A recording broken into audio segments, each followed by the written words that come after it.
Hi, welcome to LiTup 365 Summer Session 4. We have been talking about attraction. Last month we talked about relativity as the subjective side of attraction. So again, as I stated, relativity is the way we see the universe, right? This is our story, what we think we experience. Attraction is the way the universe sees us. It's our law and what we're actually experiencing. So this month we'll explore what I mean when I mention relativity being the subjective side of attraction, right? Because as we looked at the definition of subjective, right, we saw that it was based on influence. So it was influenced by personal feelings, tastes, or opinions. Right? And so as we discussed, relativity is the conscious mind. It's what we're consciously aware of. And it is subjective to that influence, which means attraction must exist in the objective, right? It is the subconscious mind. It is the thing affecting that experience of the conscious mind. So I want to talk this month about how that works. How that subconscious mind makes decisions and gives suggestions to the conscious mind. Now, the conscious mind takes those suggestions as fact, but many are based from a history we already know. And the truth is, our bliss is found in what we discover, not what we already know. So this session will be about our personal experience of discovery. So in the next session, what I'm going to bring more into that, I'm going to bring the universe basically into our narrative, because we can't have a conversation about attraction without having a conversation about the world as a whole, about those things outside of ourselves. Otherwise, from where would we attract the things we attract if it wasn't something out there? But this session, we're going to explore the self that is the influence, or the subconscious mind, and how we transition that concept of narrative, the conscious mind and what it experiences, to this law that's driving that narrative. So this session will really have two parts. One is going to be a carryover from the last session. There was a little discussion we were having there that we're going to finish up and do comparatives on. And then in addition to that, what I want to address is some of the current beliefs about attraction, some of the current perceptions of how attraction works. So we're going to be kind of contemplating those questions of what does attraction mean to me and how does it work? A lot of traditional theories suggest that the experimenter affects the experiment. And for me, this has always been a struggle. It's that all power, no power dichotomy I talk about, where, I think some behavior I do is going to affect there being an earthquake or a tornado. So it's kind of like this thing where because of what the theory suggests, that I personally am gonna have this butterfly effect, and to an extent I do, but not to the extent that we generally think, and not to the extent that we try to impose in most law of attraction practices. And I'm going to talk about a lot of them, and you may feel like, oh, I don't do law of attraction, but in a sense, a lot of us do. And it may be possible that you don't, but I'm going to address it from multiple perspectives. So not just the new age kind of style of attraction, but other more traditional law of attraction concepts that we tend to engage in, like prayer, for example. So we're going to get into all of those and talk about why they don't always work, and help translate them to being something that's more scientific. So a lot of people tend to think science has to just do with studying universal laws like physics or biology. The way science is defined is to understand something at the level that it has a predictable outcome. And this is the issue with a lot of attraction practices, is they don't have a predictable outcome. So they're not scientific. To be scientific, A plus B must always equal C. So when I do this act, it must have this effect and result in this outcome every single time, 100% of the time, not 70% of the time, right? If it is, it's not specifically scientific. Now, there are sciences where we do look at the majority and say, okay, we believe this is a scientific theory that has merit because it applies to 80% of the population, right? But it's not definitively science if it doesn't result in that outcome. So with that, attraction is the same. It will work. It works. It already works without fail continuously. It never stops working. It is a fundamental principle, the same as gravity is a fundamental principle, right? It is without fail continuously working in our lives. So the life we have right now is a perfect reflection of the subconscious laws of our existence.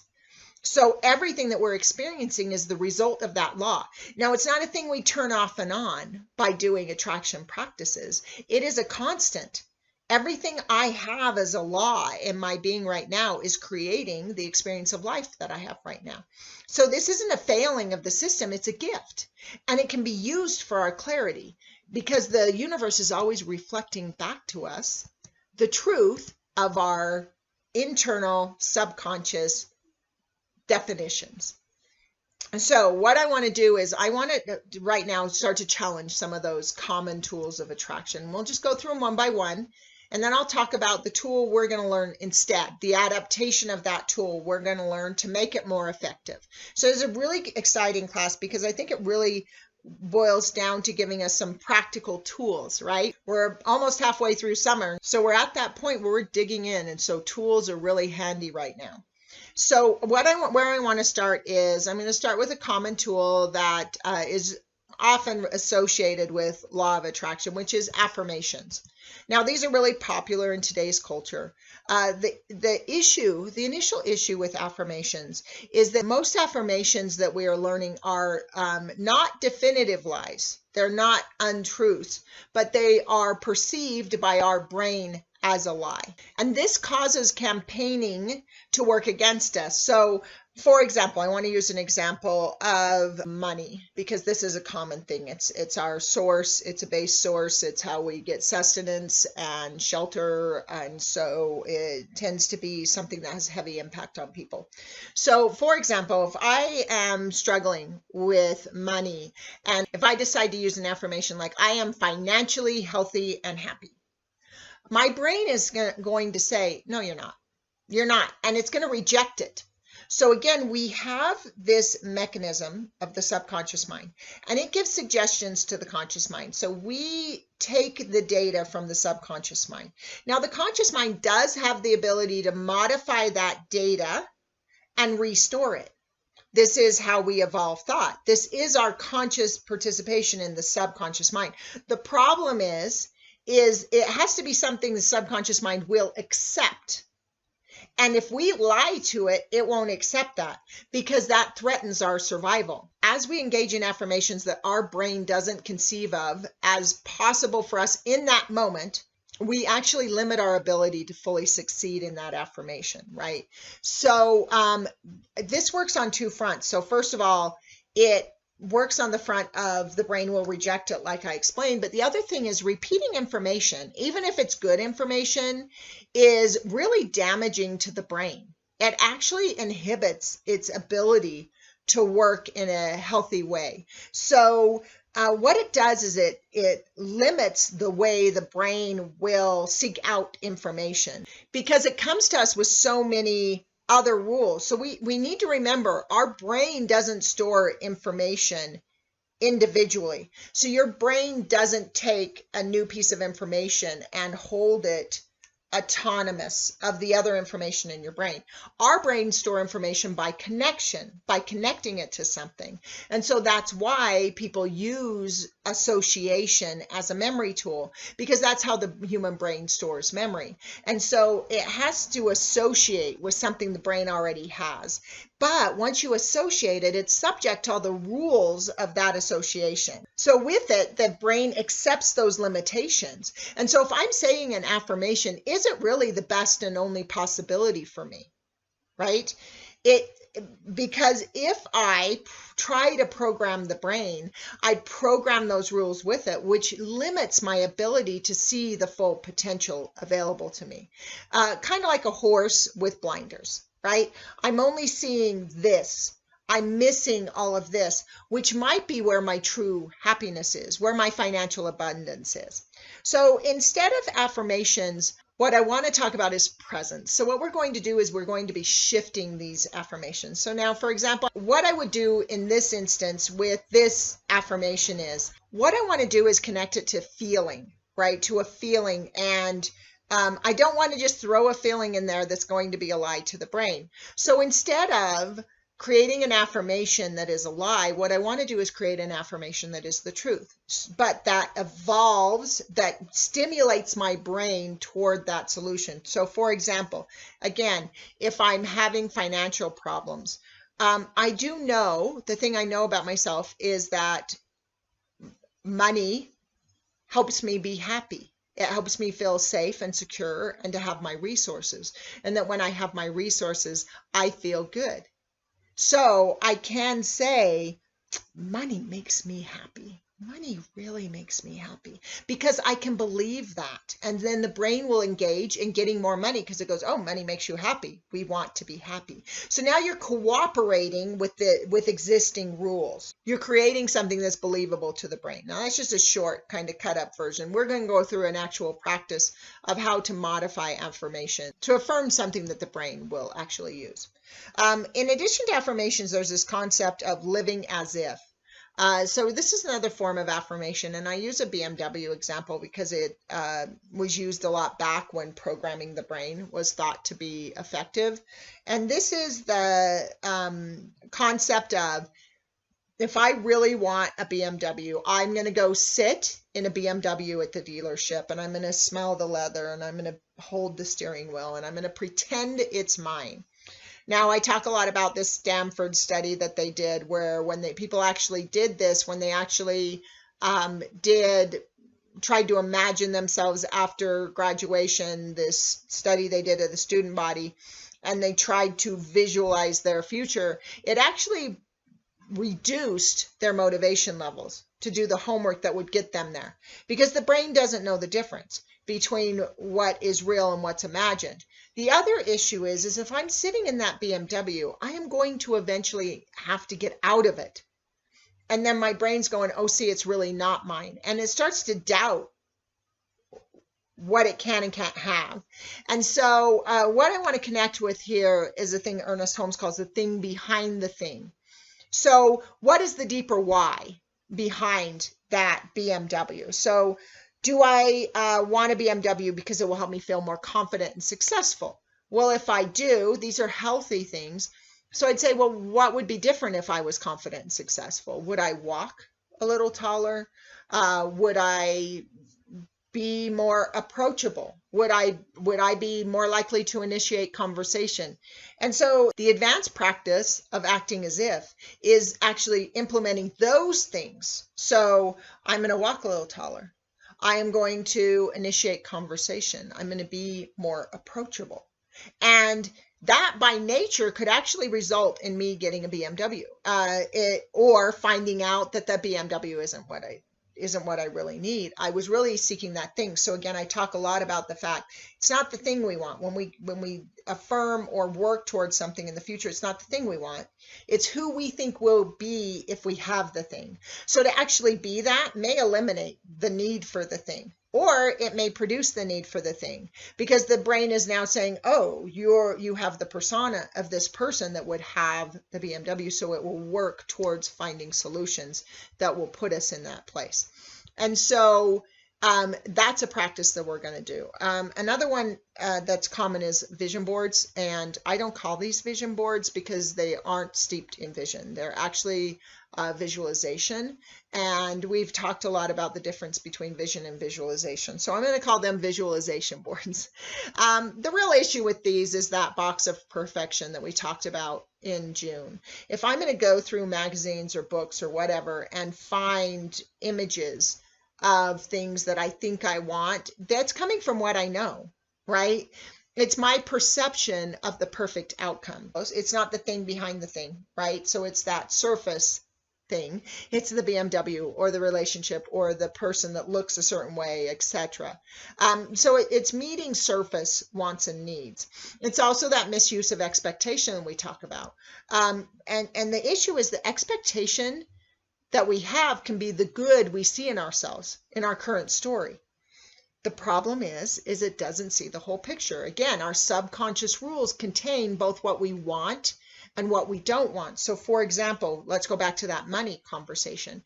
I may have a subconscious rule that people with money are selfish. I also may have a subconscious rule that I don't ever want to be selfish.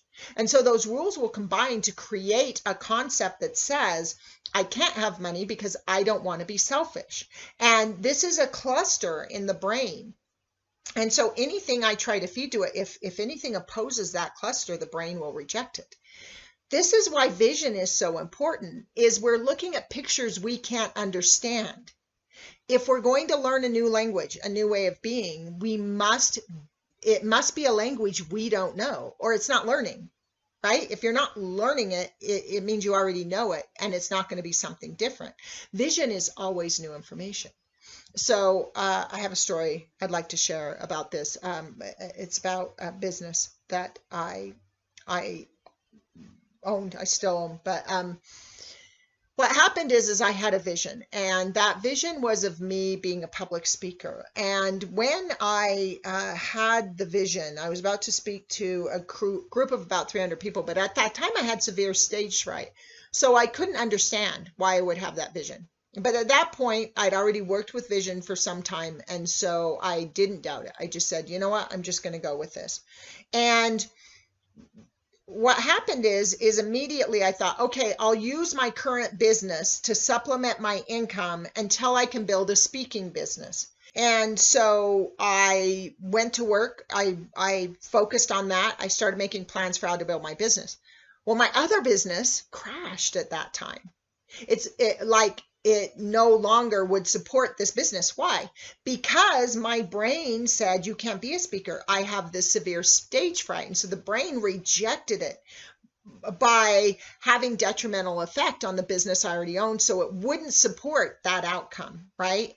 And ultimately, I had to surrender quite a few things. And it didn't become about public speaking. It became about course creation. It came about LiTup was born of that experience. It came from this concept that I needed to start sharing this wealth of information I had gathered in my journey, and that I needed to start creating my own curriculum to do that. But when I tried to control the outcome, I limited it.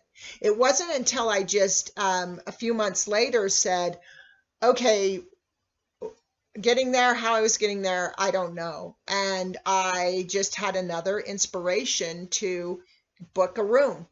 I didn't even have curriculum yet. I was just book a room. And the moment I booked the room, words just started pouring out of me. I created a 12-week course. I created LiTup, which began as a quarterly class that evolved into this year-long process, right? This is what vision does. Another good example is Noah or Moses, right? They're famous for listening to vision. They had to do what they didn't understand. Something in them told them this possibility was available, and it ultimately saved lives, right? It was this concept that I'm going to follow something that I don't understand, which is learning a new language. I had the same thing happen again this last fall, where I said, okay, I just feel like I'm not going to be doing the traditional muse work, the individual work I've been doing. And I said that out loud, and I immediately lost a significant amount of income.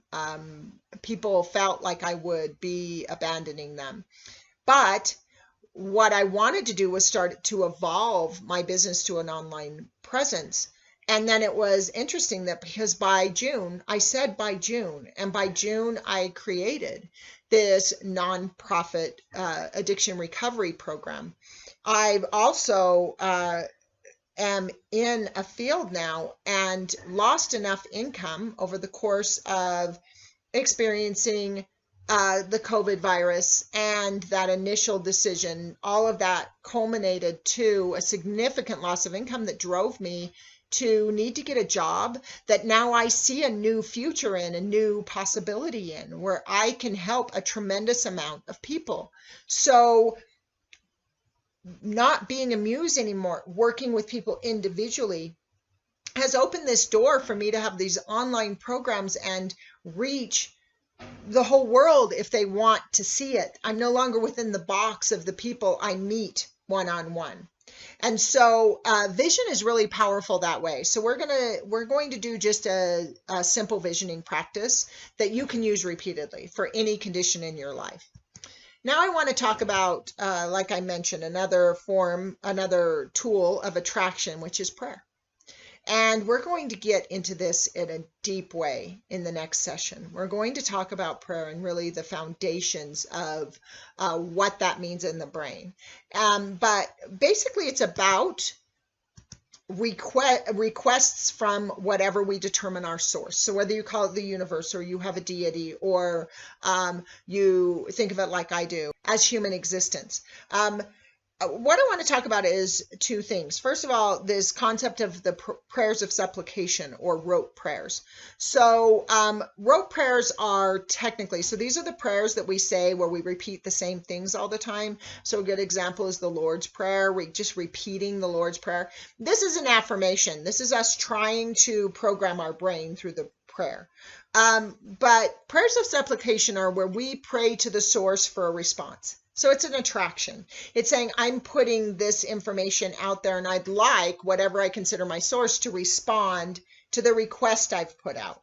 Now, one of the things I learned was affirmative prayer. It is a very powerful form of prayer that to me, when I was still working from that concept of an externalized source, that transformed my experience of reality. And so it's something that I'm going to introduce you to, and it's not for everybody, just like affirmations aren't for everybody, living as if isn't for everybody. We all have our different practices, but this is a great practice to deepen prayer processes, because most of the time our beliefs don't match our perception. So there's that concept. It's done unto you as you believe, not as you ask, not as you hope, not as you wish. It's done unto you as you believe. And so what we need to do is alter the belief system internally, because it's that concept of the man on the roof and how, in a flood, there's a man stuck on a roof in the flood. The water's rising, the helicopter comes to help him and he says, no, I'm waiting. Some versions it's Jesus, some versions it's God, but my Savior will come and rescue me. And so the helicopter leaves and then a boat comes and he says the same thing. And offer after offer comes and he rejects it because he is waiting for this answer from this definitive source. And he dies. And when, again, he meets God, God says, wow, why did you forsake me? Why were you not there when I prayed for you? And God says, I tried. I sent a helicopter and a boat and you rejected all of them, right?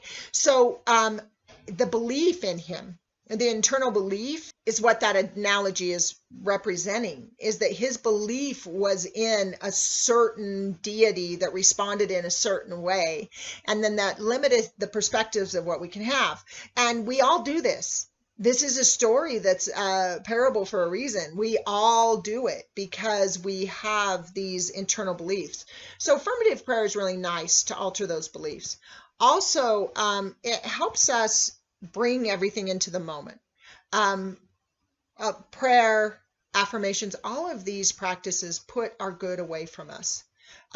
Attraction works in the now. Attraction is not something that is bound by time. I'm going to ask for this thing and I'm going to get it tomorrow. Everything about the way the human brain works is just about the present moment. It doesn't understand time. It doesn't understand the measurement of time. It misconstrues. So that's why when we fear that a month from now we're going to have this issue, we experience the fear now because the brain can't conceive of what we mean by a month from now. It only exists in this element. Even our memories are not stored in the linear fashion we assume they are. So when we're in that need, when we're in that prayer, we're saying, I don't have. And that's the internal belief. So part of this it helps us be where we are now, be in the presence of what is, and to pay attention to the deeper story under that, which brings me up to, I think this is the last one I have, which is gratitude. And we'll talk about gratitude a lot in the fall, but it is another good example of how we can limit our growth by ignoring our desires. Just be grateful for what you have. Gratitude practices can be very detrimental. And like I said, I'll get into that in great detail. We really need to be careful about what we're grateful for. So we don't want to ignore the desire and settle for less. The human mind wants to expand. It wants to reach out. So what we want to do is shift our focus to growth, put our feet on the ground where we are now, and recognize what is, because we're not trying to change it. We're just trying to see it and still strive to be more. Which brings us to, actually it's something that's not a practice, but it's one I want to address, and that's the concept of lack. Most of these practices are driven by a sense of lack, right? Everything that we use when it comes to attraction is driven by that internal belief that we don't have everything we need. And I want to really separate that. That underlying principle that we're trying to attract wealth, health, relationship, peace, it's all because we have this internal belief that we're lacking something. And what I want to do instead of lack is talk about longing. So when it comes to longing, it's a different concept of how we perceive our life. So again, I've talked about the Sufi tradition and the teaching that there's the active principle of love, and then there's the longing side of love. And again, that longing is a desire to birth something, not to attract something. We're not trying to bring an external thing to us. What we're trying to do is connect with that external experience, like I said with the car.